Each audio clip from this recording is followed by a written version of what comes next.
রাজারামের কাছে সব সত্যি জানতে পেরে গুঞ্জাকে পুলিশের হাতে তুলে দিল রুদ্র। হ্যাঁ বন্ধুরা, এমনটাই দেখা যাবে, তাই সম্পূর্ণ জানতে ভিডিওটিতে লাইক দেওয়া, চ্যানেলটি সাবস্ক্রাইব করে দেখতে থাকুন। গল্পের শুরুতেই দেখা যাবে রাজারাম এসপি স্যারকে বলতে থাকে, স্যার আমার ভুল হইয়া গেছে, আমার ভুল হইয়া গেছে, আমি আর কোনোদিনও এই কাজ করবো না। তখন এসপি স্যার বলতে থাকে, ভুল হইয়া গেছে তোমার না, ভুল হইয়া গেছে, তুমি এখন যতই ক্ষমা চাও তোমার কোনো ক্ষমা নাই। তখনই এই কথাতেই রাজারাম ময়নাকে বলতে থাকে, ময়না আমার ভুল হইয়া গেছে, আমারে ক্ষমা করে দাও, ক্ষমা করে দাও আমারে ডাক্তার বাবু, আমারে ক্ষমা করে দাও। তখন রুদ্র বলতে থাকে, ক্ষমা কোনোদিনও না। তখনই এই কথাতেই রাজারাম সবার কাছে ক্ষমা চাইতে থাকে। তখন ময়নার বাবাকে রাজারাম বলতে থাকে, মাস্টার মশাই আর কেউ আমারে ক্ষমা করুক আর না করুক, আমারে আপনি ক্ষমা করে দেন, আপনি ক্ষমা করে দিলে সবাই আমারে ক্ষমা করে দিব, আমার ভুল হয়ে গেছে, আমি আর কোনোদিনও এই কাজ করুম না। তখনই ময়নার বাবা বলতে থাকে, তোমারে ক্ষমা, তোমার শাস্তি পাওয়া দরকার আছে রাজারাম, তোমারে অনেকবার কইছিলাম যে রাজারাম শুধরায়া যাও শুধরায়া যাও, কিন্তু তুমি শুধরাও নাই, তুমি তুমি আরো অপরাধ করছো, তোমারে এবার কেউ বাঁচাইবো না, কেউ না। তখনই রাজারাম মনে মনে বলতে থাকে, ও কেউ আমাকে ক্ষমা করবেন না তো, এবার দেখি ডাক্তার বাবু আপনি আমারে কেমনে এই জেলে আটকায় রাখেন, আপনার গার্লফ্রেন্ড এই সব কিছুতে জড়িত আছে শুই না, আপনি কি করেন এবার আমি শুনি। তখনই রাজারাম বলতে থাকে, আসলে আমার ভুল হয়ে গেছে, আমি না ওকে মারতে চাই নাই, বিশ্বাস করেন আমি মারতে চাই নাই, আমি ভয় দেখাইতে চাইছিলাম। তখন ময়না বলতে থাকে, ও ভয় দেখাইতে চাইছিলেন আপনি, তাই বুঝি আপনি ডাক্তার বাবুর মাথায় আপনি বন্দুক ধরছিলেন তাই না, তারে মাইরা ফেলতে চাইছিলেন, আর আমারে কি কইছিলেন যে আমারে বিধবা কইরা তারপরে লইয়া যাবেন, আর আপনি ভয় দেখাইতেছিলেন। আচ্ছা ঠিক আছে, আপনি ভয় দেখাইতেছিলেন, কিন্তু আপনি পানসুরা গ্রামে কেন গেছিলেন। তখন এই কথাতেই রাজারাম বলতে থাকে, হ আমি ভয়ই দেখাইতেছিলাম, আমি ভয় দেখাইছিলাম অগো। তখন ময়না শ্বশুর বলতে থাকে, কেন ভয় দেখাচ্ছিলে তুমি, ওদের কেন ভয় দেখাচ্ছিলে। তখনই এসপি স্যার বলতে থাকে, দেখেন ওই আপনাগো আপনাকে কথা ঘুরানোর চেষ্টা করতেছে, ওর কথায় আপনারা কেউ ভুলেন না। তখন রাজারাম বলতে থাকে, হ্যাঁ আমি ভয় দেখাইছিলাম, আমি কলকাতা থেকে আইসা ভাবছিলাম যে ময়নারে আমি ভুইলা যাবো, কারণ ময়নারে আমি ভালোবাসতাম, এটা তো আপনারা সবাই জানেন, তাই ময়নারে ভুইলা যাওয়ার চেষ্টা করছিলাম। কিন্তু ময়না কলকাতা থেকে আয়া পড়লো, তার পিছন পিছন ডাক্তার বাবু আয়া পড়লো, তারপরে আমার মনের রাক্ষসটা আবার জায়গা উঠছিল, তাই আমি ভাবছিলাম যে ওকে ভয় দেখামু, তাইলে ওরা অনেক দূরে চলে যাবো। তখন রৌদ্র বলতে থাকে, ও আচ্ছা, আপনি ভয় দেখিয়েছিলেন কারণ আমরা যাতে দূরে চলে যাই তাই তো, তাহলে আমরা তো ছদ্মবেশ নিয়ে অনেক দূরে চলে গিয়েছিলাম, সেখানে কেন পৌঁছে গিয়েছিলেন আপনি, কেন সেখানে গিয়ে ময়নার ক্ষতি করার চেষ্টা করেছিলেন কেন। তখনই রাজারাম বলতে থাকে, আমি তো নিজের ইচ্ছাতে যাই নাই, হ আমি নিজের ইচ্ছাতে যাই নাই। তখনই গুঞ্জা মনে মনে বলতে থাকে, রাজারাম কি বলার চেষ্টা করছে, কেন এরকম কথা বলছে। তারপরে গুঞ্জা বলতে থাকে, শোনো শোনো রদ্রুর, ওর কথা না শুনতে হবে না, শুধু শুধু এখানে সময় নষ্ট হচ্ছে, চলো তো আমরা বাড়ি চলে যাই, ওকে যা শাস্তি দেওয়ার কোর্টে দিবে, চলো। তখনই রাজারাম বলতে থাকে, আসলে আমারে একজন কইছিল যে ময়নারে সরাই দিতে, ময়নারে সরাই দিলেই তার নাকি লাভ, তাই আমি গেছিলাম, আমারে অনেক টাকার লোভ দেখাইছিল। তখন এই কথাতেই ময়না এগিয়ে যায় আর বলতে থাকে, কে বলেছিল সেই ম্যাডাম, কে এই ম্যাডাম, কে। তখনই গুঞ্জা ভয় পেয়ে যায় আর বলতে থাকে, ময়না কি যে ওর সাথে কথা বলছো না, ও এখন বানিয়ে বানিয়ে অনেক কথা বলবে, ওর কোনো কোনো কথাই শোনার কোনো দরকার নেই, ওকে দেখলে তোমার গা ঘিন ঘিন করছে, চলো এখান থেকে। ঠিক তখনই রাজারাম বলে ওঠে, কি ম্যাডাম ভয় পাইতেছেন নাকি। যা শুনে চমকে যায় সেখানে থাকা সবাই। তখন মনে মনে মেজমা বলতে থাকে, সর্বনাশ গেল গুঞ্জা শেষ। তারপরে রাজারাম বলতে থাকে, কি ম্যাডাম কইয়া দিমু নাকি সব, আপনি ভয় পাইয়া গেলেন। তখন ময়না বলতে থাকে, কি কইতাছেন আপনি। তখন রাজারাম বলতে থাকে, এই সেই ম্যাডাম যার কথায় আমি এই সব কিছু করছি, আমি পানসুরা গ্রামে গেছি, আমি যাইতে চাইনি পানসুরা গ্রামে, বিশ্বাস করেন আমি যাইতে চাইনি পানসুরা গ্রামে। তখন এই কথা শুনে অবাক হয়ে যায় সবাই। তখন গুঞ্জা বলতে থাকে, ও মিথ্যে কথা বলছে, মিথ্যে কথা বলছে, ও ও কেসটাকে অন্যদিকে ঘুরানোর জন্য ও বাড়ির লোকদের দোষারোপ করছে। তখন রুদ্র বলতে থাকে, আমি জানি গুঞ্জা, আমি তোমাকে অবিশ্বাস করছি না, আমি জানি ও মিথ্যে কথা বলছে।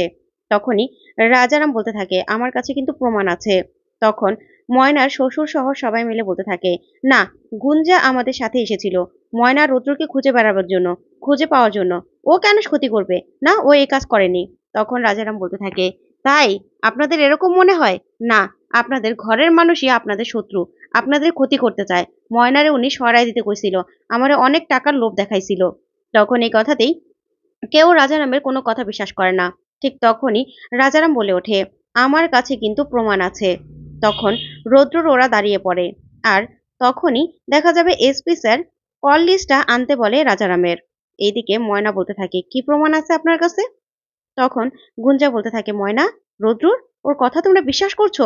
তখন রুদ্র বলে, শুনি ওর কাছে কি প্রমাণ আছে। তখনই রাজারাম বলে ওঠে, আচ্ছা ময়না পানসুরা গ্রাম থেকে আপনার মারে কল দিছিল না ডাক্তারবাবু? তখন রুদ্র বলতে থাকে, হ দিছিল। তো তখন রাজারাম বলতে থাকে, ময়না যে বৈষ্ণব বেশে আসিল, ময়না কিন্তু কথা বলে নাই, সেই দোকানে ফোন করে তারপর জানা গেছে না যে ময়না মানে বৈষ্ণব, একজন বৈষ্ণব মা ফোন করছিল। তখন রুদ্র বলতে থাকে, হ্যাঁ, তো এতে কি প্রমাণ হয়?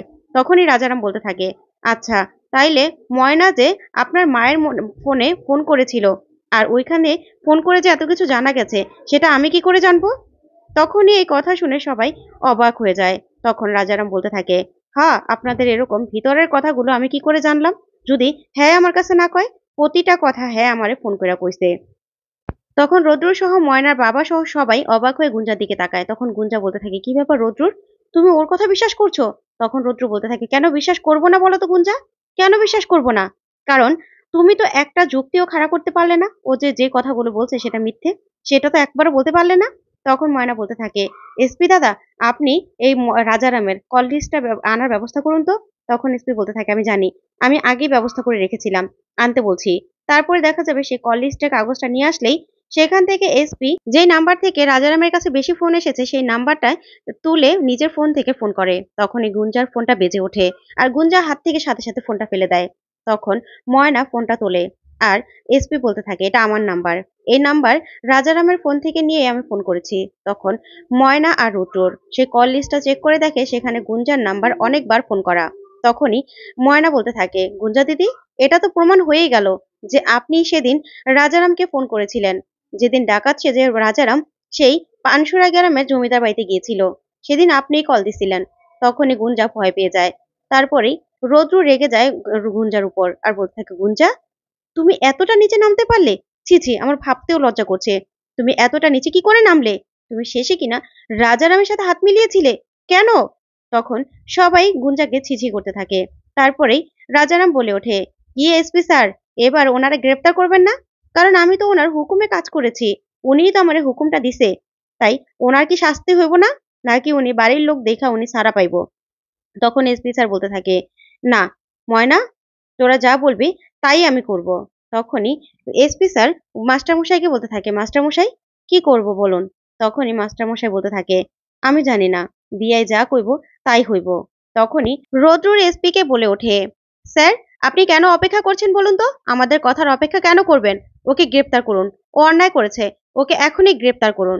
তখনই ময়নার বাবা এগিয়ে আসে, এগিয়ে এসে ময়নাকে বলতে থাকে, ময়না, গুঞ্জা সব থেকে বেশি অন্যায় তোর সাথে করেছে, এখন তুই কি করবি, তুই ঠিক কর। তখন ময়না বলতে থাকে, না বাবা, আপনারা যা বলবেন তাই হবে। তখন এই কথাতেই রৌদ্র ময়নার উপর রেগে যায়, বলতে থাকে, কেন ময়না, তুমি চাও না গুঞ্জা শাস্তি পাক? এত বড় একটা অন্যায় করে ওকে ও পার পাবে? তখন ময়না বলতে থাকে, না না, আমি সেটা বলতাছি না, বাবা যা কইব তাই হইব। তখন রৌদ্রের বাবা এসপি কে বলতে থাকে, এসপি স্যার, একটু অপেক্ষা করা যাবে, একটু সময় পাওয়া যাবে? তারপরে রৌদ্রকে সাইডে নিয়ে বলতে থাকে, দেখ রৌদ্র, এটা আরেক জায়গা, বাংলাদেশ, এটা তো কলকাতা নয়, কলকাতা হলে না হয় একটা কথা ছিল, এখানে গুঞ্জাকে ধরিয়ে দিলে তো সমস্যা হবে, কেস হয়ে যাবে, এখন কি করবো বলো? তখনই রৌদ্র বলতে থাকে, বাবা, তাহলে তো তুমি সবটা ঠিক করেই নিয়েছো, এত বড় অন্যায় করেও পার পেয়ে যাবে, তাহলে তো সবটা তুমিই ঠিক করেছো। এই বলে রৌদ্র রাগ করে সেখান থেকে চলে যায়, আর ময়নাও চলে যায়। তারপরেই রৌদ্রের বাবা এসপি স্যারকে বলতে থাকে, স্যার আপনি তো বুঝতে পারছেন কি বলছি। তখন এসপি বলতে থাকে, জানি, এপার বাংলার ওপার বাংলার কথা, আচ্ছা আপনারা ডিসিশন নেন কি করবেন, ঠিক আছে? এই বলেই গুঞ্জাকে নিয়ে ওরা চলে যায়। তখনই রাজারাম বলতে থাকে, কি এসপি স্যার, তাইলে আমারে সারেন? তখনই এসপি থানার ভিতরে ঢুকে রাজারামকে একটা ঠাসিয়ে চড় মারে, তারপরে বাইরে চলে যায়। ওইদিকে রাজারাম মনে মনে খুব রাগ করতে থাকে। তো বন্ধুরা, আজকের আপডেটটি কেমন লাগলো কমেন্ট করে জানাও। ধন্যবাদ।